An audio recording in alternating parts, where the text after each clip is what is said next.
Live from our 7 Tasmania studios, your nightly news with Michael Maney begins now. An arson investigation is underway as the police hunt the person responsible for setting fire to a unit in Ravenswood. The blaze completely gutting the flats in a block of units in Faraday Street just after 8:30 last night. Nobody was home at the time, but a neighbouring unit was evacuated. A major difficulty in attracting health workers to Tasmania has been finding somewhere for them to live. Well, the answer has come in the form of a rundown motel, now spruced up and ready to host frontline staff. 24 units now available for those working on the front line in northern Tasmania's healthcare system. Homes Tasmania partnering with the Department of Health to develop the former motel into first-class accommodation. This used to be the Aberdeen Motel, which operated for over 40 years.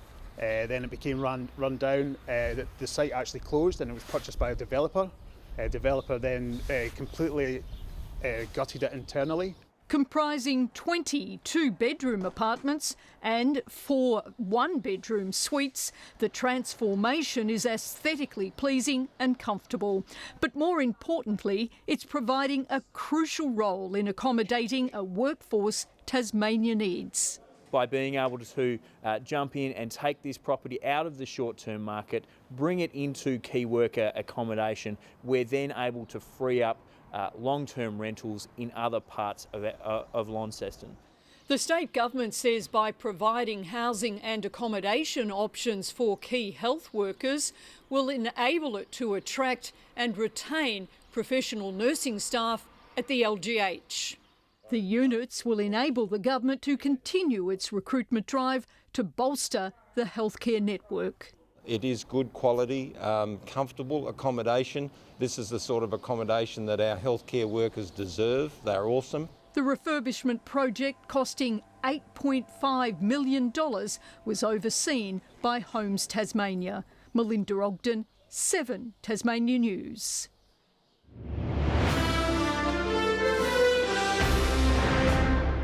Liberal heavyweight Erica Betts has been tasked with repairing a rift within the party that's seen the expulsion of Clarence Mayor Brendan Blomley.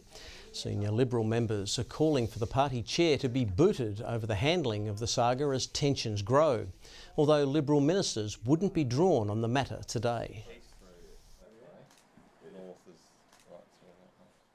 We're all about health and housing today. We're all about focusing on the things that matter. That's our concern and that remains our top priority. Betts will lead a 5-person committee aiming to broker a peace deal. The Save UTAS group is labelling the Labor Party liars for misleading the public over the university's controversial move into Hobart's CBD. The group hosting a small rally today to refute Labor's claims. One of the things that the Labor Party has also lied about is the claim that the university has largely moved to the city. Not a single Sandy Bay faculty has moved from Sandy Bay other than the business school. Labor disagrees, arguing once its new forestry building is complete, more than 70% of the university has already made the move into the city. To change course now would financially cripple the university and lead to worse education outcomes for our state.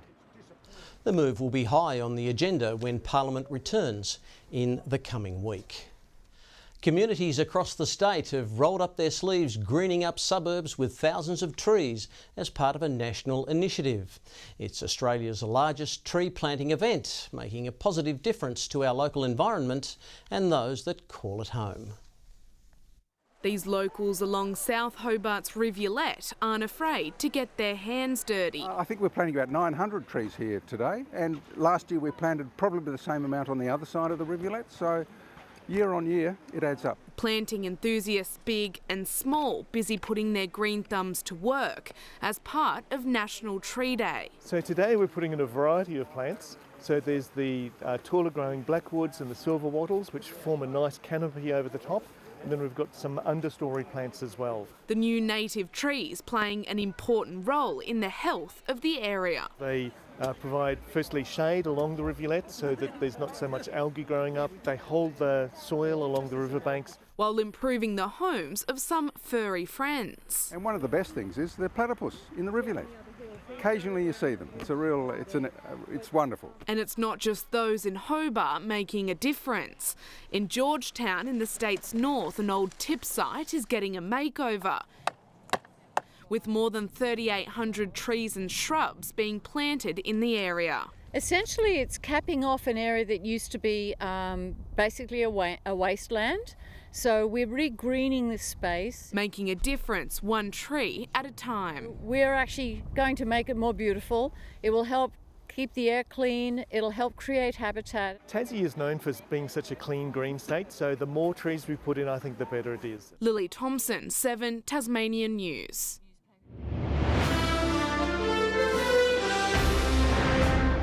Second place South Hobart have made a statement in the NPL with a 3-goal win over Kingborough Lions, who have been nipping at their heels for the majority of the season.